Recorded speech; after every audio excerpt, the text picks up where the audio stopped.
everyone. Welcome to Live Interactive English, and I'm Karen. Hello, everybody, and I am Shane. And today we are looking at row, row, row your boat. 3 rows. Row it 3 times.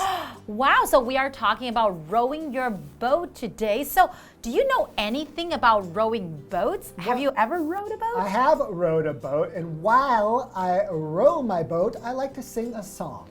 What song would that be? Row, row, row your boat.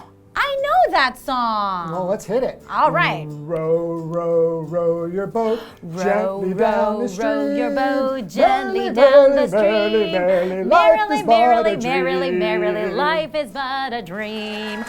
Do you know the crocodile version? Crocodile? There's no crocodile version. Yes, there is. Okay, what's the lyric? Okay, so you just change it to, if you see a crocodile, don't forget to scream. Ah! Okay. Okay, so I'll start this time, and then you will follow. All right. Okay, ready? Row, row, row your boat gently down the stream. If you see a crocodile, don't forget to scream. Crocodile, don't forget to scream. Ah! We are actually pretty good. That was pretty good acting. You felt like there's a crocodile there, right? That's right. Okay, well, let's go into today's lesson. Any crocodiles in there? Ah, right there!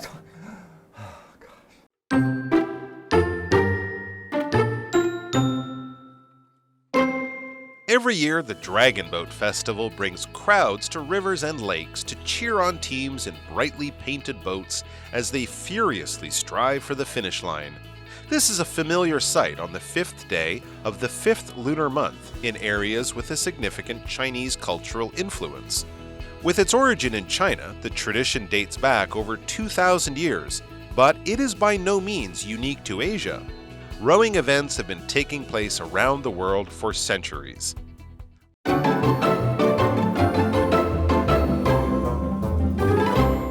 So we're looking at part 1 of Row, Row, Row Your Boat. Sounds pretty exciting, right? Yeah, let's get right into it.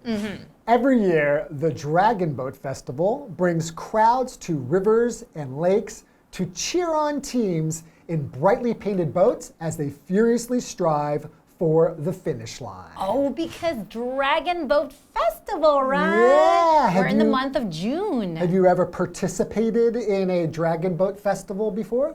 Well, no, actually, I have never participated in a dragon boat race before. Yeah, and have you ever gone to one of these races?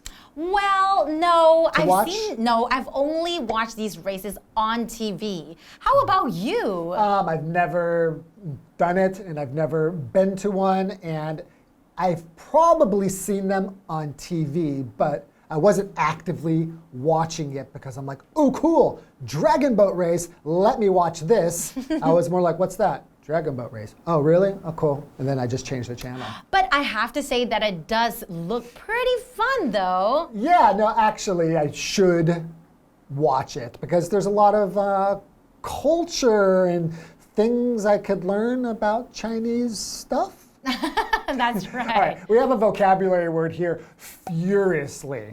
So furiously is an adverb, meaning to do something very, like with a lot of speed, with a lot of energy, or with anger. Oh, it's like, oh, I want to make it. I want to win. Yeah. Kind of like that. So you know the word furious, if I say I'm furious at you, that means I'm very angry. Oh, but if you do something furiously, it's kind of like when you're angry, you do things like very quickly or you have a lot of action. So it could also mean just do something quickly or with lots of energy.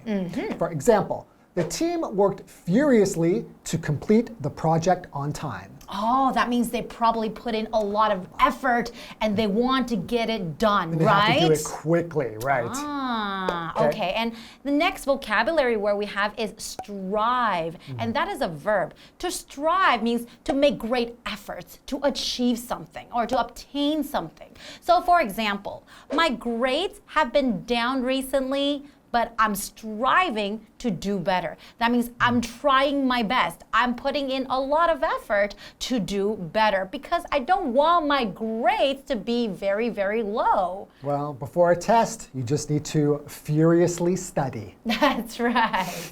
Okay, let's continue.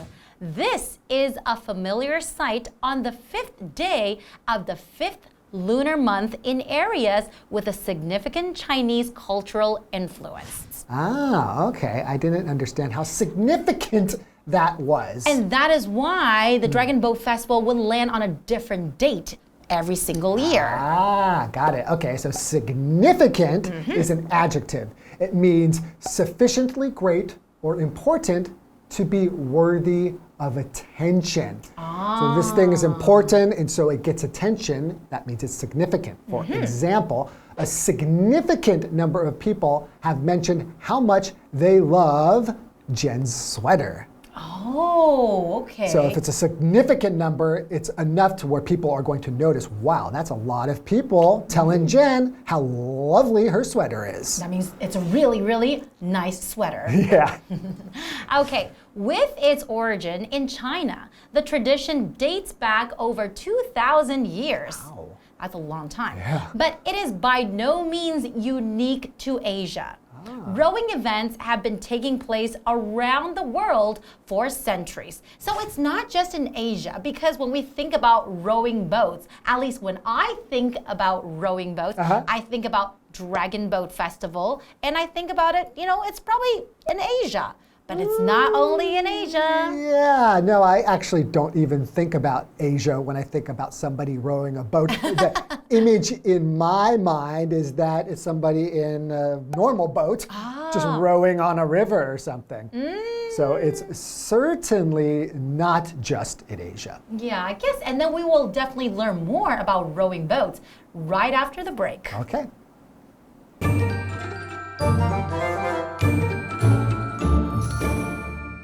Hello， 大家好，我是 Hanny。这个月有一个重要节日，那就是端午节 Dragon Boat Festival。那每年这个时候都会吸引人潮到河边和湖边来看着这个龙舟队伍，他们奋力冲向终点线，然后帮他们加油。课文就提到说，在受到中华文化显著影响的地区，这是很常见的景象。那这项传统是起源于中国，可以追溯到2000多年前。可是这并不是亚洲独有的哦。划船竞赛呢，在世界各地举行已经好几个世纪了，我们就顺便借这个机会来了解一下世界各地的划船竞赛吧。好，单字 furiously， 它是副词，表示激烈地、猛烈地或是拼命地。那它的形容词就是 furious， 它可以形容暴怒的、大发雷霆的或者是激烈的。再来 strive 是动词，表示努力、奋斗或是力争。significant 则可以形容是显著的、数量相当大的，也可以形容重要的。介绍课文中。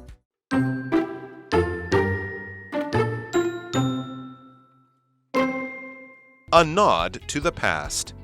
In Venice, also known as the floating city, boating is central to people's way of life.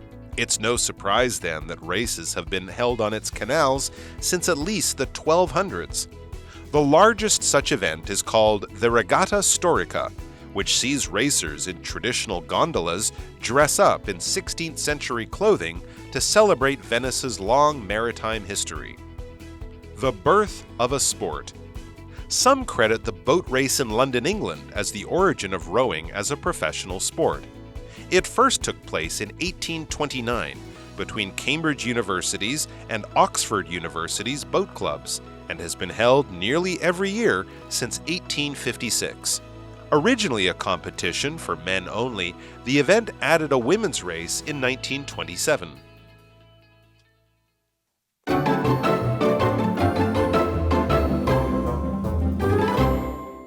Welcome back, everybody. So we learned a little bit about Dragon Boat Festival, and which is not, we find out, racing in boats is actually not just unique to China or even to Asia. That's right. Right. It's all around the world, right? Right. And has been around for centuries. So we're going to continue with our article today.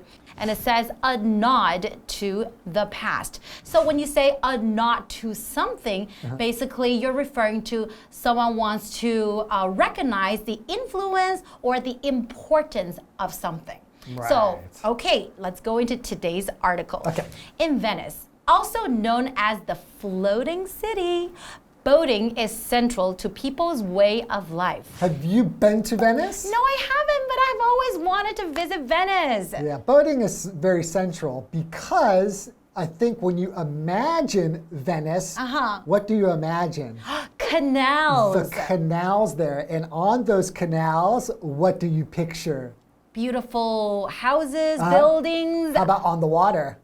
Boats. Yeah, like those gondolas, right? Yes. And then you have somebody who is standing up, and maybe a couple, you know, Newlyweds. Yes, newlyweds. It's very romantic, and the sun is setting, and maybe the guy who is steering the gondola will be singing a song. It's so romantic.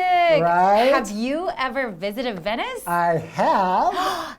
And So did you go on one of these gondolas? Of course, you have to do that. I mean, no trip is complete to Venice without a ride on a gondola. Is it expensive? A little bit, because for tourists. Okay, well, let's continue with our article. It's no surprise then that races have been held on its canals since at least the 1200s. Oh, wow, so races also have been held on the canals. That's a long time. Yes. Since the 1200s. So cool. The largest such event is called Regata Storica, which sees racers in traditional gondolas dress up in 16th century clothing to celebrate Venice's long maritime history. Wow, I didn't know that races were held there. I thought people just kind of enjoy their boat ride, you know, on the canals. I didn't know that there would be races. Right, and when I talk about maritime here, maritime just means having to do with the sea. In the Latin languages like Spanish or Italian or Portuguese, you're going to hear mar. And mar means ocean or sea. So maritime just means having to do with the ocean or sea. I see. Okay. And now we're going to talk about the birth of a sport. Some credit the boat race in London, England, as the origin of rowing as a professional sport. Yeah, actually, I hear that a lot too. A lot of people, when they think about London, England, and you think about rowing boats in, you know, universities and colleges.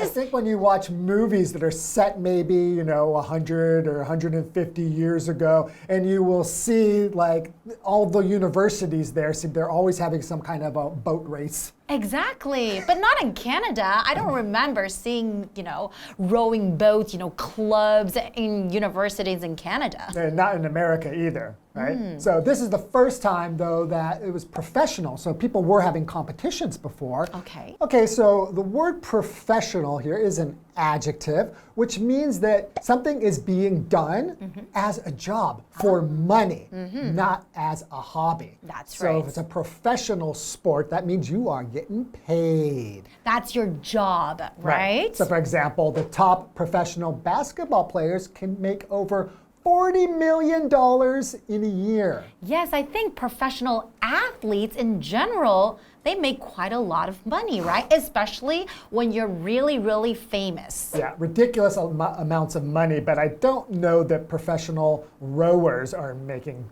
$40 million a year. That's true. Probably not, definitely not. Continuing, it first took place in 1829 between Cambridge University's and Oxford University's boat clubs, and has been held nearly every year since 1856. Wow, that's a very long time. The big universities there, right? Originally a competition for men only, the event added a women's race in 1927. Okay, that's good. Yeah, it took them a while, but 1927, that's not too bad. That's true. Right?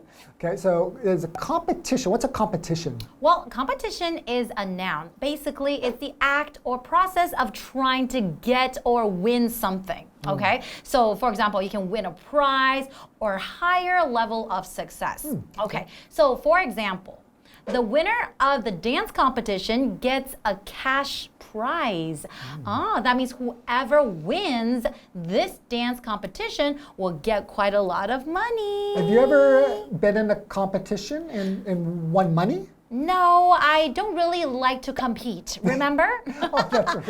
That's right. How about you? Because you're so competitive, you don't want to lose, so you just avoid competitions altogether. Well, have you ever been in a competition where you have won a prize? I have. It was actually a sports competition. Where it was for like doing some track and field kind of things. Okay. And there was a small cash prize. Nice. Yeah. Okay. Well, that's all the time we have for today.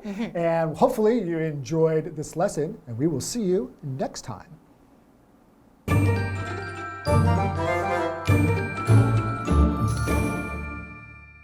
好，首先我们来看看威尼斯。那在威尼斯，划船是人们生活方式的核心，因此他们从13世纪就已经开始在运河上面举行划船比赛，这件事就不令人意外了。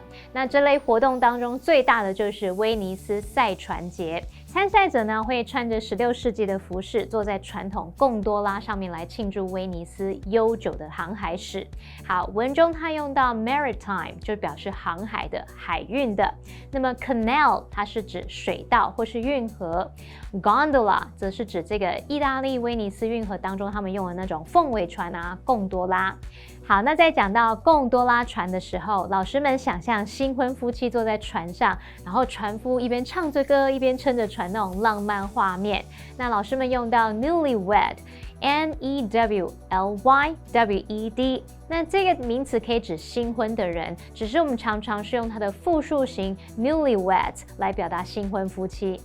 好，那接着来看看英国了。有些人认为英国伦敦的这个牛津剑桥赛艇对抗赛是划船作为职业运动的起源。它的第一次比赛是在1829年，然后是在这个剑桥大学跟牛津大学的划船社团之间举行的。那从1856年以来，几乎每年都会举行。最初呢，只有男子参加，那么到了1927年才加入女子竞赛。好，单字 professional 它是形容词，形容职业的、专业的，也可以当名词来指专业人士。Competition 这个名词则是指比赛、竞赛或是竞争。那这边两个重点，我们进入文法时间。好，我们来看第一个重点是 It is no surprise 加上 that 去表达说不令人意外。那么其中的 it 是虚主词，用来代替后面的 that 子句。这时候我们其实也可以用 It comes as no surprise that 这样子。举例来说。He's humorous, charming, and easygoing. It's no surprise that everyone loves him. 他幽默迷人又随和，大家都喜爱他，并不令人意外。好，第二个重点是 credit somebody or something as 加上名词或动名词，这是表达认为某人或某事物是怎么样。那么 credit 在这边是当动词来表达认为什么什么具有某种特质或是效果。我们常常用被动 be credited as 加上名词或动名词去表达。例如 He credits his mother as his biggest influence. 他认为母亲对他的影响最大。那这边一个延伸学习是 credit 也可以用来表达归功于什么什么，用法是 credit somebody or something with 加上名词或动名词。那你也可以用 credit something to 加上某人或某事物，这样就是表达将什么归功于某人或某事物，认为什么什么是某人或某事物的功劳。举例来说 He credited much of his success to good luck. 他将自己的成功大多归功于好运。好，以上是今天的讲解，同学别走开，马上回来哦。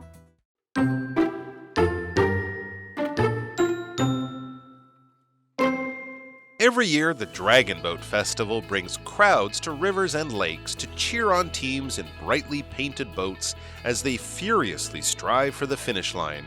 This is a familiar sight on the 5th day of the 5th lunar month in areas with a significant Chinese cultural influence.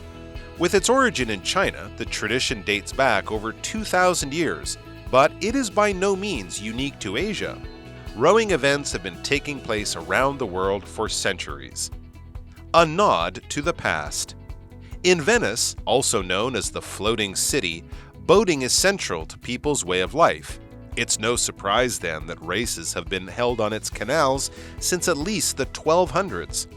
The largest such event is called the Regatta Storica, which sees racers in traditional gondolas dress up in 16th century clothing to celebrate Venice's long maritime history. The birth of a sport. Some credit the boat race in London, England, as the origin of rowing as a professional sport. It first took place in 1829 between Cambridge University's and Oxford University's boat clubs and has been held nearly every year since 1856. Originally a competition for men only, the event added a women's race in 1927.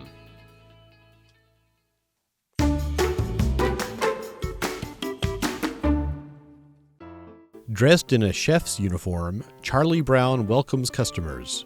Snoopy is taking Woodstock on a road trip by motorcycle. These are the cute and eye-catching decorations outside the entrance of the cafe that draw people in to dine with the characters. The Taichung branch of Charlie Brown Cafe's theme is traveling. When you walk into the restaurant, you might feel excited. The interior exudes a welcoming feeling, using American-style bricks and wood.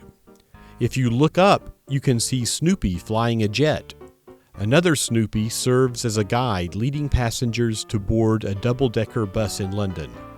All around you, the lively and interesting posters and window art show the Peanuts gang going on wonderful trips all over, including the US, France, Italy, and Japan.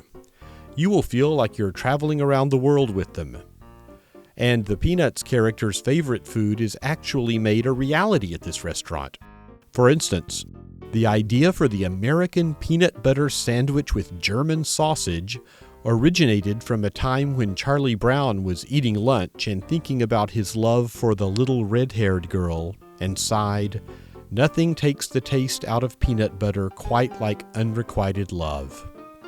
One of Snoopy's favorite foods that could wake him up and get him out of the doghouse, chicken and mushroom pizza, is also on the menu.